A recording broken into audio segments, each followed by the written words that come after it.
Okay, so today we're going to look at some of the objections to ethical egoism. Well, the primary objection to ethical egoism is that it counsels us to behave in totally repugnant ways. So remember, ethical egoism says I should act in my own self-interest without regard for the welfare or interests of others. If it would be to my benefit to kill people or steal from them or defraud them or enslave them, I should do it.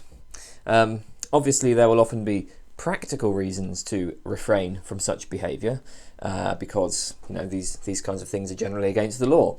But there will be circumstances where there is no risk of punishment, and it may well benefit me to do these things. There have been plenty of societies in the past where slavery was legal and accepted. Ethical egoism would say if you live in or if you visit a slave-owning society and you'd be able to make a profit out of owning a slave, then you should do it. And that just seems obscene. I think it's worth making the structure of this argument a little more explicit. So first of all, just to sort of give a bit of background on the methodology of moral philosophy. When we engage in moral reasoning, we often appeal to moral intuitions. An intuition is essentially a pre-reflective judgment. All normal people, even people who have never thought about morality in any philosophically rigorous way, will make moral judgments. They will just spontaneously have moral reactions. So, for instance, if you read a news story about somebody who commits a rape, for example, you just immediately have this reaction of that's morally wrong, or that's bad, or you ought not to rape people. Okay, these immediate pre-reflective judgments are our moral intuitions. Now, in many cases, we may not have any clear intuition about a case, or we may find ourselves sort of split, where no option seems clearly right or clearly wrong. Some people feel this way about the famous trolley problem, for example. They don't have any clear sense of what the right action there would be. So these are cases of moral dilemmas. Then there are cases where people do have very clear intuitions, but there's no consensus because different people have very different intuitions. Consider the abortion argument, right? Many people have the very strong and very clear intuition that killing a human fetus is always wrong.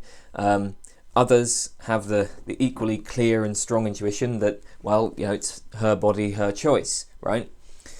Now, it seems that one of the main functions of a moral theory is to tell us what to do in such situations, to tell us what is right and wrong in situations where we don't have any clear intuitions, or where people's intuitions significantly differ, right? The point of a moral theory is to decide these cases. But how do we decide what moral theory to adopt? Well, many philosophers would say that we choose a moral theory by testing moral theories against the cases where we do have clear, widely held moral intuitions. And if a theory violates too many clear, widely held moral intuitions, that's a very serious drawback. So I guess the idea here is we don't always need a moral theory to tell us what's right and wrong. There are many cases where we just intuitively have a very strong and clear sense of what's right and wrong. And then if the theory gives the wrong answers in those cases, we should reject the theory. We just know, for example, that enslaving a person or raping a person is wrong, right? So any acceptable moral theory has to have the conclusion that enslaving people or raping people is wrong. But ethical egoism says, if you want to enslave people and you have good reason to think you won't get caught, etc., then you should do it. So ethical egoism gives the wrong answers in a host of cases like this. I think this is probably the main objection that most people would have to ethical egoism. So how might the ethical egoist respond? Well, one obvious option is just to reject the appeal to moral intuitions. You can accept that ethical egoism has all of these extremely counterintuitive consequences, but then hold, it's just no problem. It's not a problem for a moral theory to be counterintuitive in this way. Of course, you'll then have to come up with an alternative moral methodology, right? How do we decide between different moral theories without appealing to moral intuitions in any way? I'm not really sure how that could work, so I'm not going to discuss it in any further detail here. A second kind of response is to try to show that for some action X that's considered to be very repugnant, it will not in general be in your interest to do X. And so, ethical egoism doesn't entail that X is permissible or obligatory. We can try to show that it's actually not in your interests to enslave people. Of course, the resources of this kind of response are quite limited. I mean, why wouldn't it be in your interest to enslave people in a society where slavery is legal and there's very little chance of retribution? I mean, one possible line we might try taking here is to say, well, I shouldn't enslave people because if I did, I would feel very guilty. I wouldn't ultimately achieve any real happiness or sense of fulfillment out of it. I'd feel really bad about all of the other benefits I got from it, so it actually wouldn't be in my self-interest. Now, there are two problems with this line of response. First of all, ethical egoism would say that guilt is simply inappropriate in this case. I mean, you shouldn't feel guilty about your treatment of other people. After all, from the point of view of ethical egoism, right, there's nothing morally wrong with enslaving people, just as long as you wouldn't get caught and you wouldn't get punished and so on. There's nothing wrong with that. So, it would be inappropriate to feel guilt about doing that. It's true that many people do feel guilty when they exploit others for their own benefit, but they really shouldn't. They should try to suppress such emotions.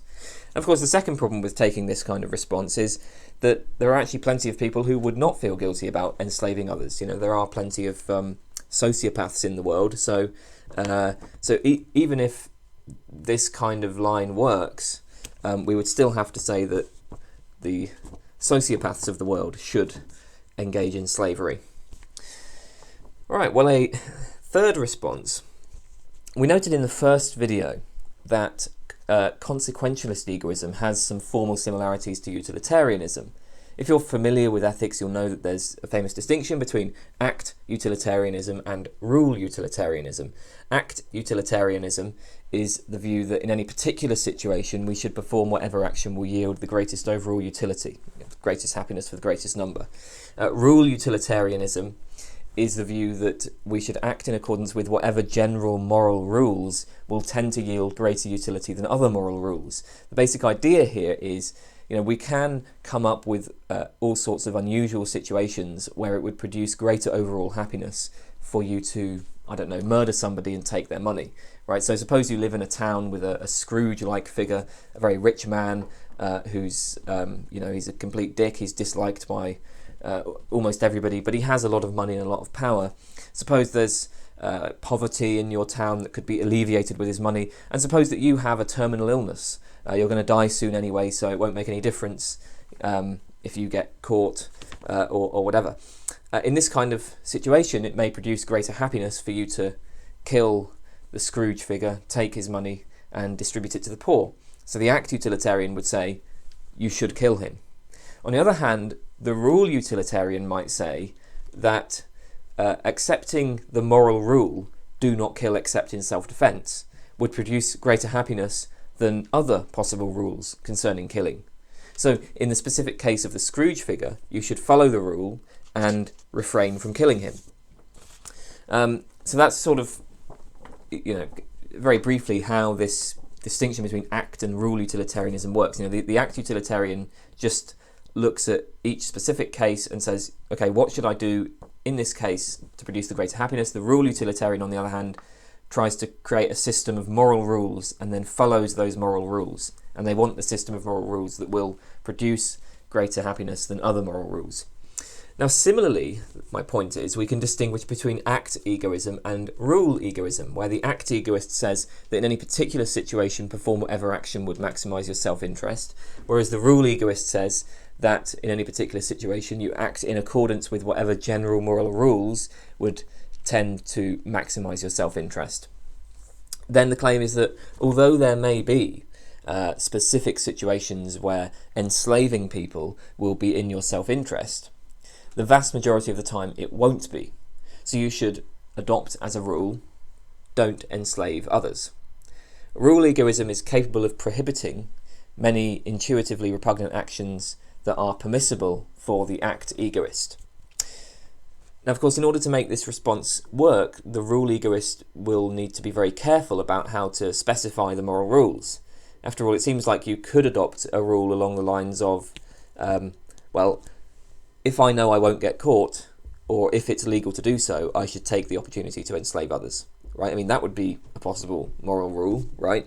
So it's not obvious that this distinction between act and rule egoism is going to help, but that might be one way of reducing the counterintuitive consequences of ethical egoism. I mean, it does seem, though, that in many cases the ethical egoist is going to be forced to basically bite the bullet, right? We all have circumstances in our lives where it's very likely that we can get away with doing things that would benefit ourselves but harm others. But I mean, we might try to take the sting out of this by noting that ethical egoism is not the only ethical system that ends up telling us to do very counterintuitive, that has these very counterintuitive consequences. Act utilitarianism is another that has quite counterintuitive consequences in the right circumstances. I mean, that was one of the primary motivations for developing rule utilitarianism, because people realised that there are all sorts of specific situations where the action that would produce the greatest happiness seems to be clearly repugnant. And so that was why people developed rule utilitarianism to try to get around that. So ethical egoism, not the only moral system that is counterintuitive, that seems to counsel us to do repugnant things. On the other hand, it does seem like ethical egoism is quite an extreme case of this. I mean, even in relatively normal situations, it does have consequences that are quite counterintuitive. Okay, a second objection to ethical egoism, which has been pushed in particular by James Rachels, is that ethical egoism is arbitrary. Now, the thought here is that no moral system should discriminate between people based on arbitrary factors. This is the problem with racial discrimination. Somebody of a different race may be just as capable of doing a particular job, right? A person's skin colour has no effect on their ability to, repair a computer. Okay, so it would be wrong for a computer repair shop to refuse to hire any black people just on the basis of their skin colour. People should be judged on the basis of their skills and character. So when applying for a job, you judge them based on their actual skills at the job, right? That's, I think, a fairly reasonable thought. So the point is, if we say that the interests of one group matter more than the interests of another group, if we say that one group should receive better treatment than another group, we need to cite some difference between the groups that justifies the differential treatment. Otherwise, the moral system is arbitrary. But if you accept ethical egoism, then you think that your interests are more important than everybody else's. Indeed, you think that your interests are substantially more important because the interests of other people don't count at all.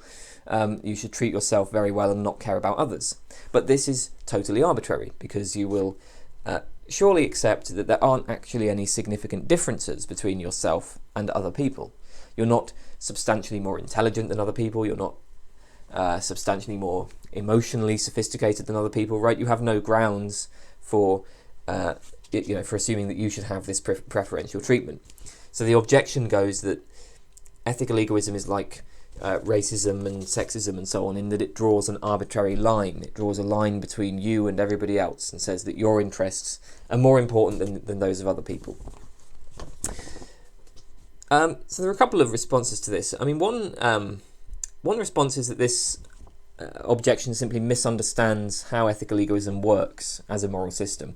Ethical egoism is not arbitrary because it holds everybody to the same standards.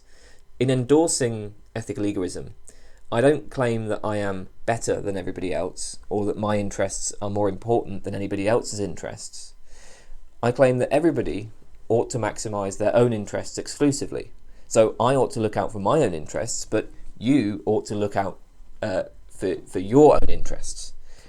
What would be arbitrary would be to say that everybody ought to maximise my interests. that other people should sacrifice their welfare for my benefit. But of course, the ethical egoist doesn't say that. As I say, everybody is held to the same standards, and that each individual should look out for their own interests. So it's not clear that that's really arbitrary in the sense that racism and sexism are. Another point here is, I think we can perhaps challenge the idea that there's no relevant difference between the egoist and everybody else. So, so I am me, right? I have a unique access to my own interests and desires. I directly experience, or perhaps we should say directly undergo, my own interests and desires.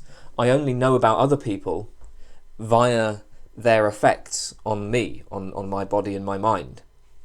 Everything that happens to other people is mediated by my own perspective.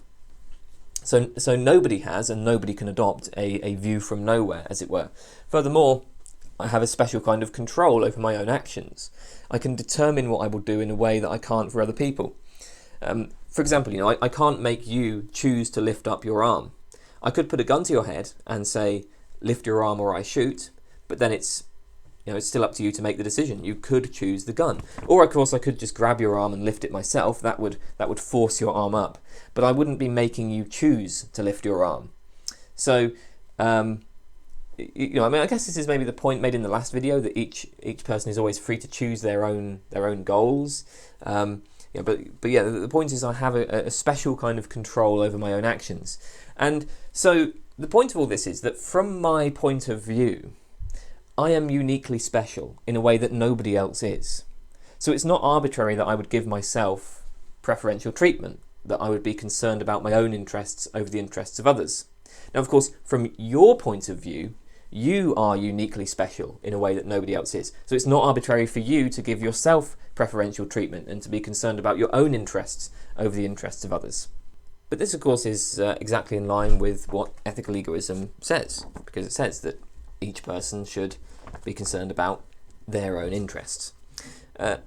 With respect to the arbitrariness objection, it's also worth noting that on most moral theories, we are permitted to have greater concern for ourselves over others.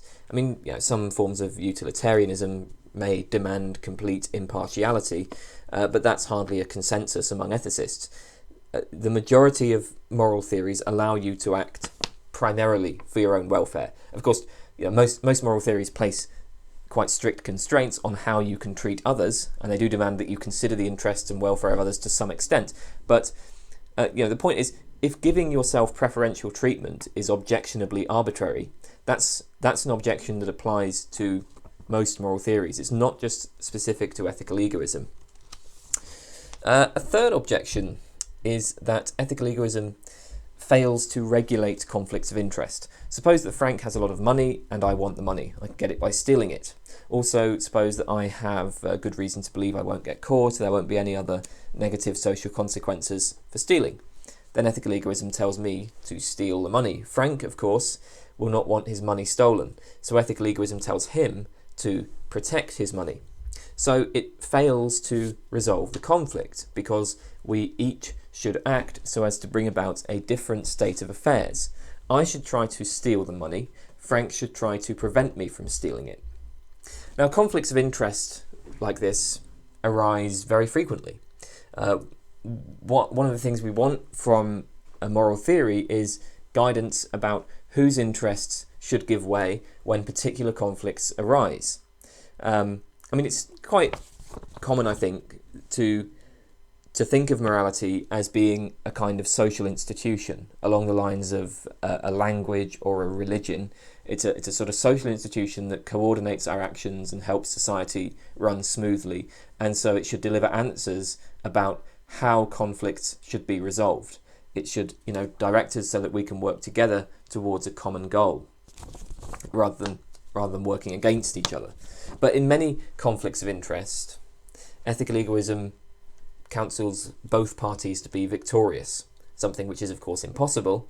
And in many ways, it sort of doesn't really add anything beyond their initial conflicting desires, right? I mean, it's like, I want the money, ethical egoism tells me to get the money, Frank wants to protect his money, and that's what ethical egoism tells him to do. So it doesn't seem to really add anything, beyond what we both initially want. So ethical egoism can't provide a sort of interpersonally regulative moral system. How might the ethical egoist respond?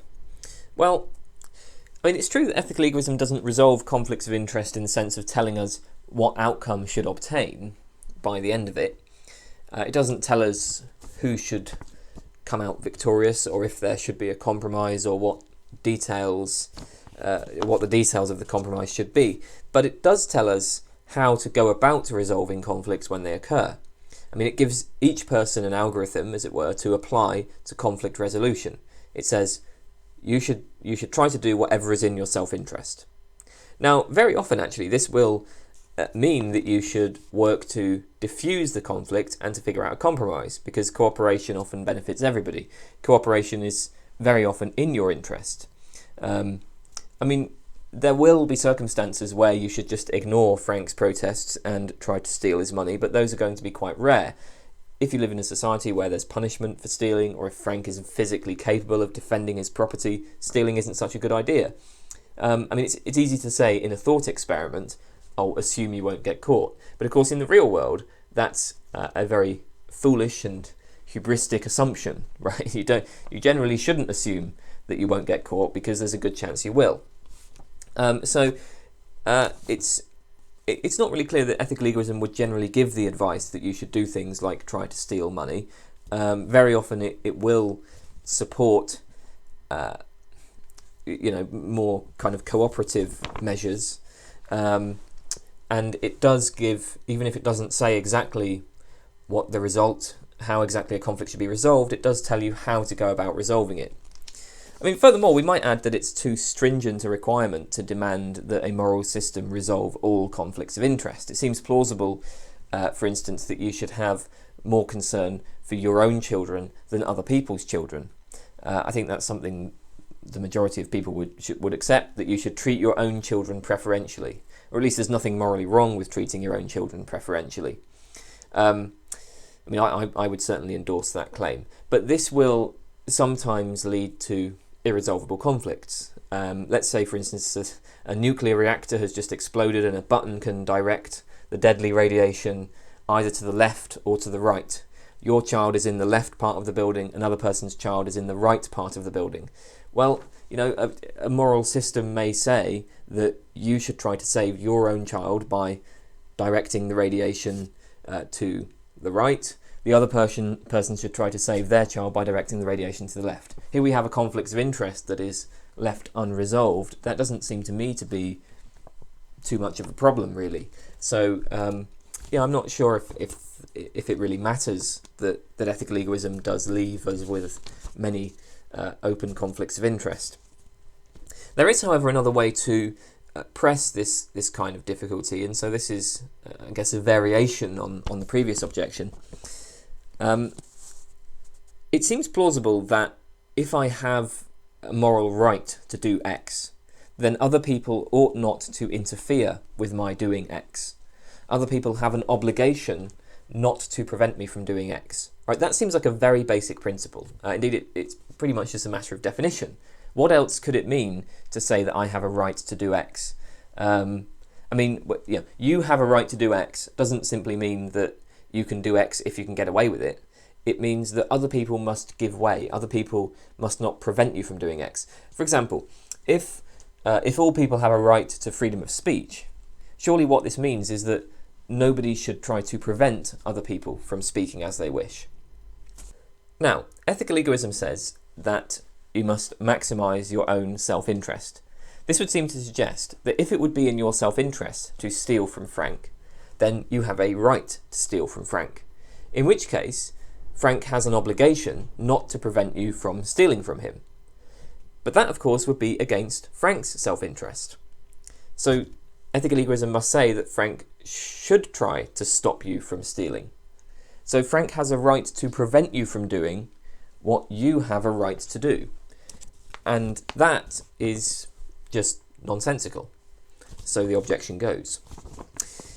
Now, in response to this, well, I think the ethical egoist can point out that there are many moral theories that repudiate talk of rights and obligations. Virtue ethics would be one of the primary examples here. Maybe some forms of utilitarianism as well don't recognise the literal rights. Ethical egoism can repudiate rights also. We have already noted in the previous video that there is a kind of virtue egoism which holds that you should cultivate selfish character traits. That certainly need not be framed in terms of rights. And actually, if we say that A has a right to do X entails that other people are obligated not to prevent A from doing X, then of course the ethical egoist would say that the very concept of rights is an artifact of faulty moral thinking, because the whole point of moral rights is that they constrain us from acting in certain ways towards other people. But ethical egoism denies that there are any such constraints, right? So we should just junk the whole idea of rights. It's worth pointing out, though, that ethical egoism, along with other moral theories like virtue ethics and utilitarianism, will still allow the development of legal rights as a purely practical matter. If I'm to live a long, healthy, fulfilling life, then I will need to be within a stable society where people follow certain rules. So it will be in my self-interest to live in a society that enshrines certain rights into the law, like I have a right to bodily autonomy, a right to free speech, maybe a right to government assistance if I end up homeless, and so on, right? It would be illegal for people to assault me and steal my money, etc. It is entirely consistent for the ethical egoist to support establishing these kind of legal rights, but these wouldn't be treated as having any deep moral significance. If it would be to your benefit to violate somebody's legal rights, and you have a good reason to think you won't get caught, morally you should do it, right? So the ethical egoist can still allow that, just as a purely practical matter, we should accept certain legal rights, but then I think the ethical egoist would probably want to reject the very idea of moral rights. Okay, a very interesting objection suggested by Ramon Lemos in his article Egoism and Non-Egoism in Ethics is that ethical egoism faces a practical inconsistency in that it cannot be publicly advocated. If I accept ethical egoism, then by the theory's own lights, I can't express that I am an ethical egoist and I can't advocate it to others. I have to pretend not to be an ethical egoist. This objection doesn't exactly refute ethical egoism, but of course it does leave the ethical egoist in a rather odd position because she can't advocate the moral theory that she accepts. There's a practical inconsistency here. The minute somebody argues in favour of ethical egoism, they are acting contrary to ethical egoism. So the genuine ethical egoist would never attempt to persuade anybody else to accept the view. And that is a bit strange. So why exactly is the ethical egoist unable to advocate ethical egoism? Well, there are basically two reasons. First of all, if people know that I am an ethical egoist, they will be less likely to trust me, less likely to rely on me, less willing to work with me, because they will know that I will be quite happy to lie to them, to break promises, to harm them, just as long as that promotes my own interests. So if I want to start a business with somebody, right, then I explicitly tell them, well, I'm not going to have any problem swindling you out of your money or taking advantage of you or falsely accusing you of any problems that happen in order to, because that will promote my interests. I have no scruples about betraying you if that will benefit me. Well, who's going to want to work with me, right? In order for me to be successful, I have to interact with other people. But if they know that I'm an egoist, they're going to be much less interested, and they're just going to want to avoid me, which is going to make me worse off. For that reason, I will want to keep quiet about my ethical egoism.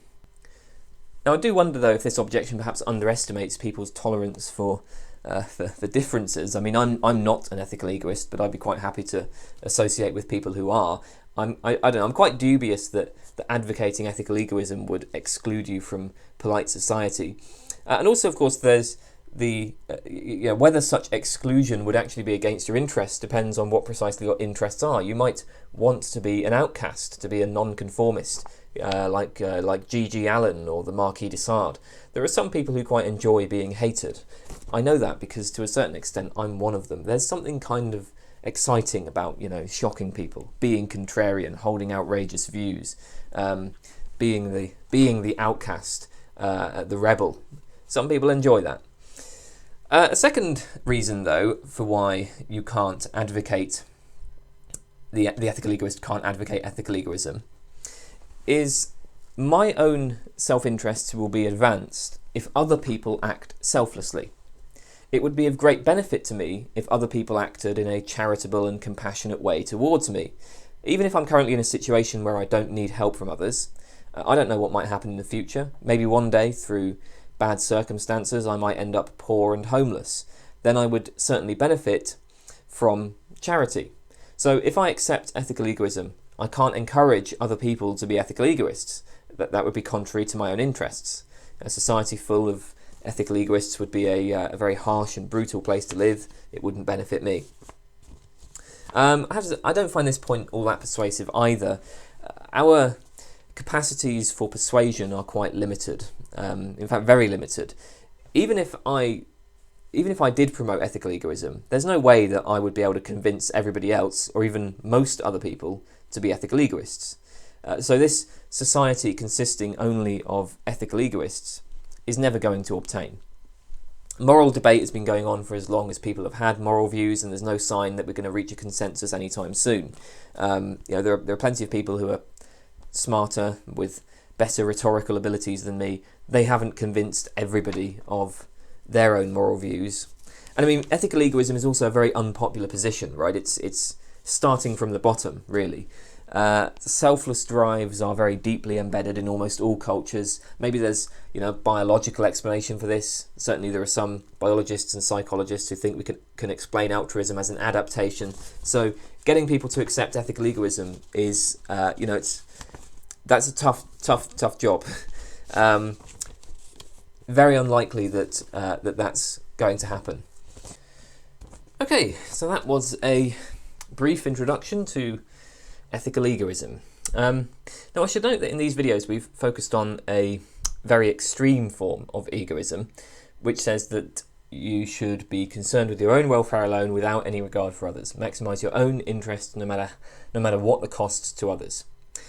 But there are more moderate forms of egoism that can avoid some of the objections to this extreme position. In particular, the big objection to ethical egoism, the thing that most people find really repugnant about it, is that it allows you to, or even makes it obligatory for you to perform actions that harm others, perhaps severely harm others, solely to benefit yourself. This was the first objection that we looked at in this video, but perhaps there are forms of ethical egoism that that do place some constraints on how you should treat other people. So what is really required of an egoistic morality? Edward Regis, in his articles What is Ethical Egoism and Ethical Egoism and Moral Responsibility, suggests that there are two defining characteristics of an egoistic moral system. First, it must emphasise the pursuit of self-interest. You should have primarily selfish motives. You should act so as to increase your own welfare. You should never sacrifice your good for the good of others. Second, it must deny that you have any unchosen obligation to perform actions for the benefit of others. I don't have any obligation to give to charity. I don't have any obligation to help if I see a person collapse on the street. I don't have to take any positive steps to improve the lives of other people. But Regis points out it's entirely compatible with 1 and 2 to say that while self-interest is the primary aim, it has certain constraints, right? So self-interest is the primary aim of action, but it's not the exclusive or only aim, or at least it does have, there are constraints on it. So while you are never required to do anything for anybody else, you can be required to refrain from performing certain actions, specifically those actions that would harm others. In other words, a moderate egoism can require that people are bound by certain negative rights. So I mean, we can distinguish between negative and positive rights, where Positive rights are rights that oblige you to act in certain ways towards other people, to provide other people with some good or some service, right? Maybe to provide other people with food or shelter or whatever. So if Frank has a positive right to life against Bob, then Bob is obliged to act so as to protect and preserve Frank's life.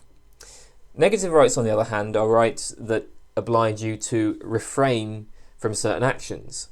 If Frank has a negative right to life against Bob, then Bob is obliged to refrain from killing Frank. But Bob doesn't have to do anything to help Frank, right? I mean, he just has to leave Frank alone, basically. That's enough to satisfy the negative right to life, is just leave him alone. That's it. So Regis's idea then is that moderate ethical egoism would reject positive rights, but recognise some limited negative rights. So the negative right to life, it would recognise that, so you can't go around killing people. Regis argues that one reason to introduce this constraint, in addition to making ethical egoism more intuitively acceptable, so that it doesn't end up entailing that you can, kill and steal and rape and so on. Well, so he says another reason to introduce this constraint is it's actually more in line with the basic egoist idea of all people acting so as to maximise their own interests, all people setting their own goals and making their own decisions. So first, Regis says that in the idea that each person should maximise their own self-interest, there is an implication that each person is an autonomous end in themselves. In saying that all people should act to maximise their own interests, we must grant that all people have moral standing. They have intrinsic value in some sense. They're an end in themselves. Because the ethical egoist is saying, well, it's good for each agent to maximise their own self-interest. So in that case, every agent must in some way be a locus of value. And second, Regis says that in holding that people should pursue their own interests, it makes some sense to include constraints which protect each individual's right to act selfishly and to enjoy the results of their actions. If I start raping and killing people, that would, of course, destroy their ability to act selfishly in pursuit of their own interests. So, given these points, there are, Regis says, good reasons to introduce some limited negative rights into ethical egoism. So, these videos we've looked at the most extreme form of ethical egoism, but there are other egoistic alternatives that can perhaps avoid some of the problems with this more extreme form. And that's all. Okay, goodbye.